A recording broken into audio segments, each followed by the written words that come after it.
Ladies and gentlemen, boys and girls, it is now time for the best real estate podcast online. It is time for Lakeway Area Real Estate Talk Live with Mike and Dave Elkins, presented by Elite Realty Group.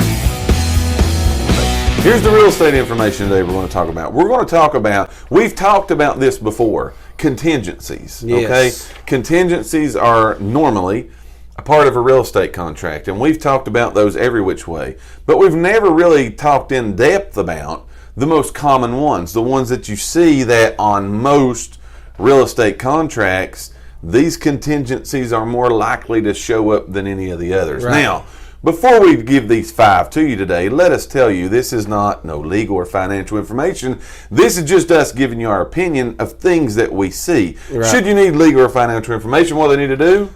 Pick up your phone and call. Yeah, Dewey, Cheatham, and Howe. Yes, Dewey, Cheatham, and Howe. They will. We'll tell you. They will be able to help you with that. Contact the person that you're trying to get the legal or financial advice from, and they will be able to tell you that. We're just giving you our opinions. But when it goes to contingencies, we're going to talk about probably the 5 most common ones, is what we've titled this as.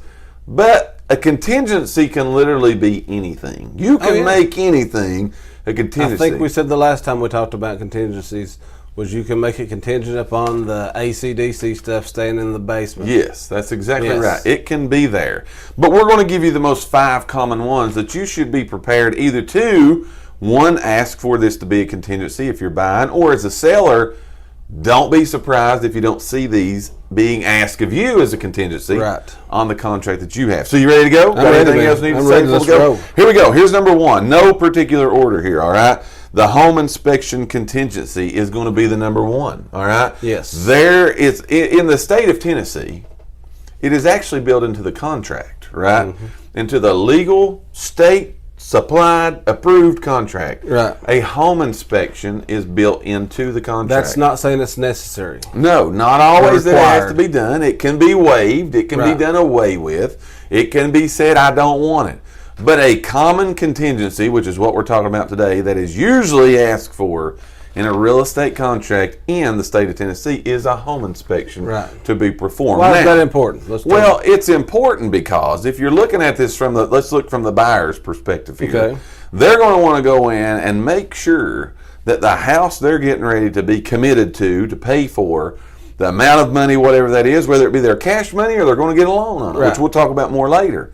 They're going to want to make sure that that house is not ready to fall down. It's as good as it looks. It's as good as it looks. The electrical's right. They're not going to be worried about moving in and know they've got a electrical hazard that could cause a fire. Right. The roof's not got a hole in it that you've put a piece of plastic over. You got foundation problems. Things like that. So that's why they're going to look at and say, they're probably going to ask for a home inspection to be done. We've talked about what that is before many, many times, but as a seller, also as a buyer, you probably want to do a home inspection. Right. But as a seller, don't be surprised. Don't get upset if someone says, even though you've got a beautiful home, it looks and is as good as it looks. Don't be surprised if someone says, hey, we're going to have a home inspection. It's going to be contingent upon a home inspection. And talking about home inspections, I think we've heard a little bit of the reasons why people do those. I just gave some of them. But sometimes people want to know if there's any problems. The second thing is they just want to rule out that there aren't no problems. Right? It's not that they're going to try to get a home inspection and say, well, you've got a problem here and I'm not going to buy your house. Yes. They just want to know what could be a problem for them. And being honest, like I said about home inspections before, you're hiring somebody to come in and find stuff wrong. Absolutely. 95% of the time, unless you've listened to us before and had a pre-inspection. Right. A pre-listing home inspection. Right. Most of the time, they're going to find stuff wrong with every home. Absolutely. The buyers normally know that. Oh, yeah. 100%. Everything's going to have something wrong with it. So in their minds, they're want to see how much. Right. Is this stuff that I can do, or is this stuff I need to ask to be done? Right, ask to be done. And you made a good point there with the pre-listing. Yes. The pre-listing home inspection. You've heard us say before, get a pre-listing home inspection. It kind of helps you up front on doing these things. Right. So we're talking today about the five most common contingencies that we see. They're usually part of a real estate contract. Again, whether you're buying or selling. Buying, you can ask for these. Selling, you should be prepared to be able to look that these may come to you. So that is number one. What do you got for number two? Number two is the appraisal contingency. Right. Okay. Why would it be important that an appraisal contingency is on there? Well, obviously so. Yes. You want to make sure that the property that you're buying is worth the money you're about to give. Yeah, exactly. Right. So you want to know that that if you get in this deal, and just had this happen on my last one. Right. The asking price, that comes in a little low. Mm-hmm. Is the seller going to drop to that? Right. Is the buyer going to pay more? Pay more? Right. There's options there. That's right. So that appraisal contingency is wrote in there. Again, that's another thing that's wrote into the contract. Mm-hmm. You don't have to add that. It's not nothing special. It's pre-wrote in there. You can waive that. Yes. I wouldn't recommend it. Right. Wouldn't need it. Yeah, I wouldn't. But that is something that's already wrote in there is the appraisal. Right. And then you look at it though, most of the time, there are cash deals. There's, in our market, there's several cash deals. However, there are more deals that have a mortgage on them. Right. There are more transactions. There's a mortgage that takes place versus a cash deal. Most of the time, that lender is going to say, this house has to appraise or we ain't loaning no money on it. Right. So again, that's one of the reasons. Again, that's a real common contingency. It's got to appraise because the lender is going to be the one putting their foot down to say, we're going to loan or we're not going to loan. Right. And a lot of times it's all based upon that appraisal, what that comes back at. If it does not appraise, there are options though. If it appraises for too much, good for you as the buyers buying that house. Yeah, now you got a You've little got equity what we coming call equity, yes, coming into that house. So anything else about the appraisal? So we got home inspection, we've got appraisal. Here's the third one. And kind of goes along with the appraisal one. The third one is a financing contingency, all right? If you're purchasing a home and you're going to be getting that mortgage, I would want to make sure that if I didn't have the cash to pony up and buy this thing, that the person that I'm going to try to get the money from, the lending institution, the mortgage company, whoever, they're actually going to finance me on this deal. Right, absolutely. Now, there's a lot of things that go into that. Appraisal's one of them, right? Your credit, all of those things, the amount of money you may be or may not be paying down, your debt to income ratio, all of those things go into, can I get financing on this home? Right. But a very common contingency again is I must be able to get financing on this home. It's another thing that's pre-written into the contract. Yes. Financing contingencies on there. Of course, you can waive that. Right. Now, listen, if you're buying a house, okay, if you're not buying it through us or whatever, then make sure if you're getting a loan, that box is checked. Oh, yeah. You would be surprised if I have a listing. Right. You'd be surprised how many times I get that and that is waived. Right. And so I always say, is this a cash deal? Right. So, because you just waived the financing contingency. Right. As a buyer, you don't want that if you you're don't want to do that, especially if you get financing. Right. You don't want to do that. Yes. No. So again, and then the reason is, why is this financing contingency on there? Mm-hmm. Being our pre-qualified versus pre-approved. Right. Pre-approved means they've looked at it, right? Right. So pre-qualified, you might have went and got pre-qualified. Right. Quick. Quick. It means quick. Yeah. Again, pre-qualified is they're just taking a look and saying, okay, based on what you've told me, then yes, you can do it. So if you pre-qualified and then you got this, if you don't put that financing contingency on there, when you actually submit your information, the real stuff, and it comes back different, you want to make sure that you've got the contingency. Now you here. can't get that, right? Absolutely. Now the contingency's not met. Right. So now you're in a little bit of trouble. Nicole's in the house. You know what I'm saying? Yes. Nicole showed up here right in the middle of the show, man. Yeah. We're glad you're with us, Nicole. Nicole's been out running around. So again, financing, it's a big thing. But if you'll notice, these first couple ones, and a lot of these, the next one's not, these first couple ones, they're in the state of Tennessee on the contract that the state supplies for us as realtors to use and companies. These are in there. But You've got to say, I don't want this. Right. You just know need to what I'm make saying? sure that the right box is checked saying, yes, it is contingent Yeah. upon appraisal. Yes, it is contingent upon my financing. Yes, and it's in there for your protection. Right. Both sides. Absolutely. Buying and Yes, selling buying and sides. selling, yeah. These are in there for both of your sides, so you're going to want to make sure. That's number 3. If you just got here, before we give you the last 2,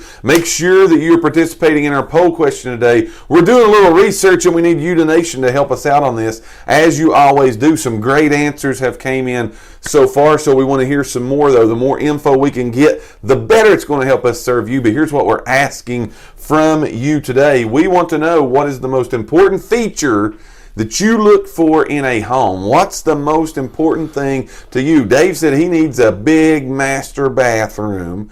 We've had suites, we've had big rooms, we've had kitchens, we've had family rooms, entertainment rooms, but we want to hear from you guys. So if you've not participated in that yet, make sure that you give us that information. Second thing is, shout us out, man. Say hello so we can talk back to you guys. So we're talking about the 5 most in our experience. The 5 most common contingencies that are on a real estate contract. We've gave you the first 3. Turn it over to you. You got number 4. Number 4. Oh, it's my turn again. All right, so this is one that's not on there, and again, you would need to make sure this one's on there. Yeah. Okay. If this applies, if it applies, yes, you need to make sure this is on there. So it's the sale of a current home contingency. Right. So meaning, kind of go a little deeper there. Tell them a little bit what we're saying. I have my house for sale. Right. I want to buy Mike's house. Right. Okay. I want to go ahead and make an offer, and because I just explained this to a lady the other day, and she'd never heard of it. Right. So again, maybe we inform you guys too much. Some people need to start watching the show. That's right, man. I told this lady because she was telling me she likes the house that I've got Right listed. now. Right now. Yeah, wants to buy it right now. And she wants to buy it right now. But she's trying to sell her house. So I said, well, you can always make an offer. I can make an offer on Mike's house. Right. But it has to be contingent that I sell my house first. Absolutely. Absolutely. And the benefits of that? Well, the benefits let's go for the buyer first. Okay. Right? You're not going to get stuck as the buyer of that home. You're not going to get stuck with 2 mortgages. Absolutely. Okay. That's the importance if you're a buyer. Yeah. If you don't make it contingent Right. upon this, then I have to close this house. Right.